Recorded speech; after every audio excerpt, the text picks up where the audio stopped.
Om Namo Venkatesaya. Welcome to my YouTube channel. ఈనాటి కార్యక్రమంలో ఈ జ్యేష్ఠ మాసంలో ఈరోజు జూన్ 7వ తారీఖు శుక్రవారం. ఈ రోజు నుంచి జ్యేష్ఠ మాసం ప్రారంభం. ఈ జ్యేష్ఠ మాసం మనకి జూలై 5వ తారీఖు వరకు శుక్రవారం వరకు ఉంది. ఈ జ్యేష్ఠ మాసం యొక్క ప్రత్యేకత గురించి ముందుగా తెలుసుకోవాలి. జ్యేష్ఠ మాసం ప్రారంభం శుక్రవారంతో ప్రారంభమైంది. జ్యేష్ఠ మాసం ఆఖరు కూడా శుక్రవారంతో ఆఖరు అవుతుంది. అంటే జ్యేష్ఠ బహుళ అమావాస్య శుక్రవారం అయింది, జ్యేష్ఠ శుద్ధ పాడ్యమి శుక్రవారం అయింది. ఇది చాలా గొప్పగా మనం ఆచరించుకోవడానికి అనుకూలంగా ఉండేటువంటి మాసం. అలాగే జ్యేష్ఠ శుద్ధ పౌర్ణమి కూడా శుక్రవారం అయిందిగా చెప్పుకోవచ్చు. అంటే యాక్చువల్గా మనకి సూర్యోదయం ఉదయం 6:23 వరకు, ఆ గడియ వరకు సూర్యోదయం అయిన తర్వాత పౌర్ణమి ఉంది కాబట్టి శనివారం చెప్పుకుంటాం. కానీ యాక్చువల్గా అయితే ఈ జూన్ 21 శుక్రవారం చతుర్దశి ఉదయం 6:47 అంటే సుమారు 7 గంటల వరకు ఉంది. ఉదయం 7 గంటల నుంచి పౌర్ణమి తిథి వచ్చేసింది కాబట్టి శుక్రవారం. అంటే జ్యేష్ఠ మాసం యొక్క విశేషం ఏమిటంటే జ్యేష్ఠ మాసం ప్రారంభం శుక్రవారం అయింది, జ్యేష్ఠ శుద్ధ పౌర్ణమి శుక్రవారం అయింది, అలాగే జ్యేష్ఠ బహుళ అమావాస్య శుక్రవారం అయింది. అంతటి విశేషం కలిగినటువంటి ఈ యొక్క జ్యేష్ఠ మాసము పౌర్ణమి నాడు జ్యేష్ఠ నక్షత్రం ఉంది కాబట్టి జ్యేష్ఠ మాసంగా చెప్పుకుంటూ ఉంటాం. అంటే పౌర్ణమి నాడు ఉండేటువంటి నక్షత్రానికి ఆ మాసానికి సంబంధం ఉంటుంది కాబట్టి ఈ పౌర్ణమి నాడు జ్యేష్ఠ నక్షత్రం ఉన్న కారణం చేత ఈ మాసానికి జ్యేష్ఠ మాసం అనే పేరు వచ్చింది. మరి ఈ జ్యేష్ఠ మాసంలో ఈ జూన్ 7వ తారీఖు నుంచి జూలై 5వ తారీఖు వరకు ఉండేటువంటి ఈ యొక్క జ్యేష్ఠ మాసంలో ద్వాదశాది 12 రాసుల వారికి, ముఖ్యంగా మేషరాశి వారికి ఎలాంటి ఫలితాలు ఈ జ్యేష్ఠ మాసంలో వాళ్ళు పొందబోతున్నారు అనే విషయం కనుక చూస్తే హఠాత్తుగా కొన్ని పరిస్థితులు వీళ్ళకి సంభవిస్తూ ఉంటాయి. చాలా జాగ్రత్తగా ఉండాలి. ఇది భయపడిపోవాల్సిన అవసరం ఉండదు. హఠాత్ పరిణామాలు గోచరించే అవకాశము, అంటే ఉన్నట్టుండి ఎక్కడికో వెళ్ళాల్సిన పరిస్థితి గోచరిస్తోంది. మీరు ఏదో ఎక్స్పెక్ట్ చేసుకుంటారో తర్వాత ఆ పని ఉంది వెళ్ళొచ్చులే అని, దానికి ఇప్పుడే వెళ్ళాల్సిన పరిస్థితి కనపడుతోంది. కాబట్టి కొంచెం ప్రిపేర్డ్గా ఉండటమే బెటరు ఈ జ్యేష్ఠ మాసంలో. అలాగే కొన్ని సందర్భాలు అన్నదమ్ములతో కానీ, అక్క చెల్లెలతో కానీ, బ్లడ్ రిలేషన్స్, స్నేహితులతో కానీ సంబంధాలు ఏవైతే ఉంటాయో ఇవి మీకు కొంచెం కన్ఫ్యూజన్గా ఉంటాయి. అంత బాగా స్ట్రాంగ్గా ఉన్నాయా, లేకపోతే వీక్ అయ్యాయా, నేను అపార్థం చేసుకుంటున్నారా, నేను వాళ్ళతో సరిగ్గా కలవలేకపోతున్నానా, నేనే అపార్థం చేసుకుంటున్నానా అనేటువంటి కన్ఫ్యూజన్లో ఉంటారు. రిలేషన్స్ విషయంలో మాత్రం ఈ మేషరాశికి చెందిన వ్యక్తులు కొంచెం జాగ్రత్తగా ఉండడమే మంచిదిగా నేను మీకు తెలియజేస్తూ ఉంటాను. అలాగే కొంచెం మెంటల్ పీస్, మానసిక ప్రశాంతత తక్కువయ్యే అవకాశాలు కనపడుతున్నాయి. ఏదో రకమైన గందరగోళ పరిస్థితి మీకు ఎదురవుతూ ఉంటుంది ఈ యొక్క మేషరాశి వారికి ఈ యొక్క జ్యేష్ఠ మాసంలో చూసుకుంటే. ఇంకా కొన్ని సందర్భాల్లో అవసరాలకి సరిపడిన ధనం చేతిలో ఉందా లేదా అనేటువంటి ఆలోచనలు పడతారు. దైవబలం అనుకూలంగా ఉన్నప్పుడు, కొన్ని గ్రహాల యొక్క పరిస్థితులు కూడా అనుకూలంగా ఉన్నప్పుడు దైవబలం కూడా అనుకూలంగా ఉండి సమయానికి ధనం మీకు చేతికి అందుతుంది, మీ అవసరాలు కూడా తీరతాయి. రాజకీయ పరంగా ఉండేటువంటి ఈ యొక్క రాజకీయ నాయకులు ఎవరైతే ఉంటారో కొంతమందికి చాలా బాగుంది. కొంతమంది మీరు ఊహించుకోనటువంటి పరిణామాలు ఎదుర్కోవాల్సిన పరిస్థితి ఈ పాలిటిక్స్లో ఉండేటువంటి వ్యక్తులు కనపడుతోంది. ముఖ్యంగా ఉద్యోగస్తులు కూడా రాజకీయ నాయకుల వల్ల ఒత్తిళ్లు చాలా అధికంగా ఎదుర్కొంటారు.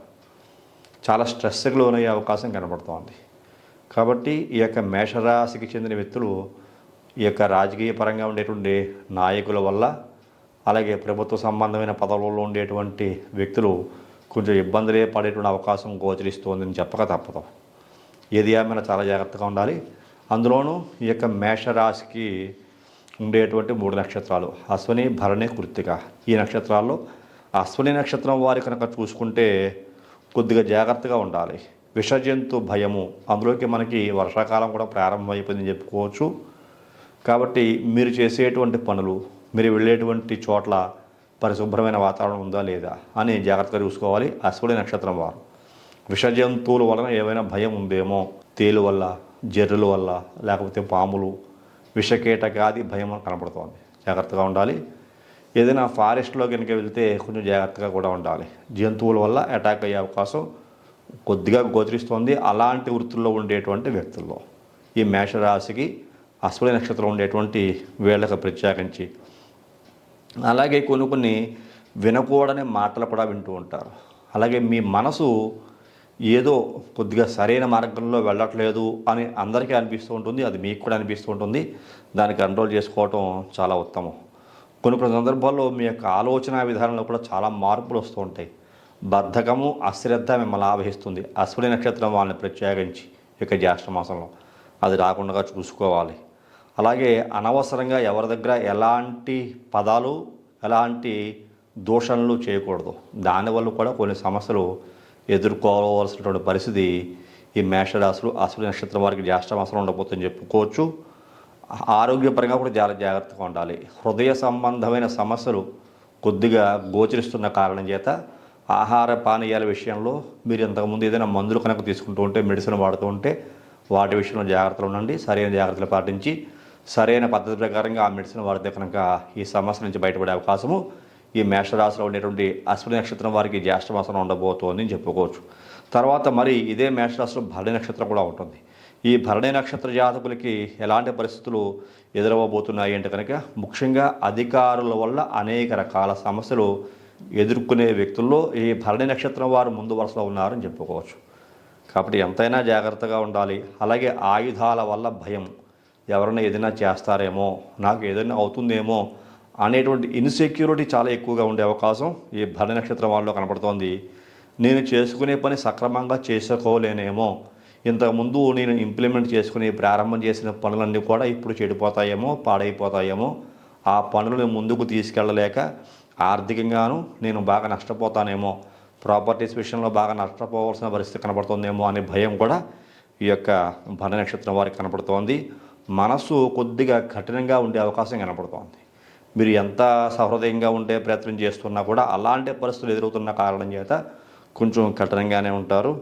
అలాగే కొన్ని సందర్భాల్లో అనవసరమైన ప్రయాణాలు కూడా చేయవలసిన పరిస్థితి ఈ భరణి నక్షత్రం వారికి కనపడుతోందని చెప్పుకోవచ్చు. అకారణ విరోధాలు ఎవరితోటి పెట్టుకోకండి. అలాగే ఆర్థికంగా ఇబ్బందులు వచ్చే అవకాశం భరణి నక్షత్రం వారికి గోచరిస్తున్న కారణం చేత కొంచెం జాగ్రత్తగానే ఉండాలి. అలాగే టెన్షన్తో కూడిన పనులు ఉంటాయి. చాలా ప్రెషర్ ఉంటుంది మీరు చేయబోయేటువంటి పనులు. ఇక్కడ మీరు చేసే వృత్తిని బట్టి, ఉద్యోగాన్ని బట్టి ఆ యొక్క టెన్షన్ అనేది ఉంటుంది. అలాగే ఇంకా కొన్ని సందర్భాల్లో మానసికమైన ప్రశాంతత లేకుండా ఇబ్బందులు పడుతూనే నేను ఈ పని ఈ సందర్భంలో చేయలేనేమో అనేటువంటి అధైర్యాన్ని కూడా లోనే అవకాశం కనపడుతోంది.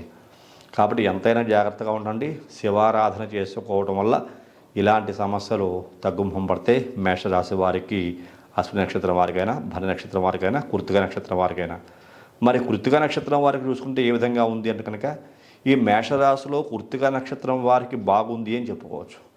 అశ్విని నక్షత్రం వారి పరిస్థితి వేరేగా ఉంది. అలాగే భరణి నక్షత్రం వారి పరిస్థితి కొంచెం ఇబ్బందికరంగా ఉంది. కృత్తిక నక్షత్రం వారికి మాత్రం బాగుంది. వీళ్ళకి నలుగురితోటి కూడా సహాయ సహకారాలు అందుతాయి. అందరి యొక్క ప్రశంసలు పొందే అవకాశం కనపడుతోంది. ఈ యొక్క జ్యేష్ఠ మాసంలో కృత్తిక నక్షత్రం వారు అందరితోటి కూడా స్నేహభావంగా ఉంటారు. అందరూ మిమ్మల్ని మెచ్చుకుంటారు. సహృద్భావంతో మీరు ఉంటారు, మిమ్మల్ని మెచ్చుకుంటారు. మిమ్మల్ని మీరే ఆశ్చర్యానికి లోనయ్యేలా కనపడుతూ ఉంటారు. నేనేనా, నాకు ఎంతమంది సపోర్ట్ జరుగుతుంది ఏమిటి, నన్ను అందరూ ఆదరిస్తున్నారు, నేను చేసిన పనులు నాకు ఫలితాన్ని ఇస్తున్నాయి అనేటువంటి ఆలోచన ఉంటుంది. దీనినే మంచి అభివృద్ధిగా మీరు సూచించుకుంటూ ఉంటారు. అభివృద్ధి బాటలో పయనిస్తారు కూడా. రాజకీయ పరంగా అయినా, ప్రభుత్వ ఉద్యోగస్తులైనా సరే కృత్తిక నక్షత్రం వారు కనుకుంటే అద్భుతమైన విజయాలు సాధించే అవకాశం కనపడుతుందని చెప్పుకోవచ్చు. భవిష్యత్తు గురించి అనేక రకాల ప్రణాళికలు వేసుకుంటారు, సక్సెస్ అవుతారు. మంచి మాట మంతి ఉంది. ఆర్థికంగా బలాన్ని పొందే అవకాశం కనపడుతోంది. మీరు చేసేటువంటి ప్రతి పని యందు కూడా అభివృద్ధిని చూసేటువంటి అవకాశము ఈ కృత్తిక నక్షత్రం వారికి, మేషరాశిలో ఉండేటువంటి వారికి ఉండబోతుందని చెప్పుకోవచ్చు. ఇలాగా ఈ యొక్క జ్యేష్ఠ మాసంలో అశ్విని, భరణి, కృత్తిక నక్షత్రాల వారికి, మేషరాశిలో ఉండేటువంటి యొక్క వ్యక్తులకి ఈ విధమైన ఫలితాలు మనకి జ్యేష్ఠ మాసంలో ఉండబోతుందని చెప్పుకోవచ్చు. ఏదైనా ఓవరాల్గా శివారాధన చేసుకోవటం ఉత్తమం. శివుడికి అభిషేకం చేసుకోవటము, శివ దర్శనం చేసుకోవటము, అలాగే శివుడికి ఇంకా బిల్వదళాలతో అర్చన చేయించుకోవటం వల్ల కూడా ఈ అశ్విని నక్షత్రం కానీ, భరణి నక్షత్రం వారికి ఉండేటువంటి సమస్యలు తగ్గుముఖం పడతాయి.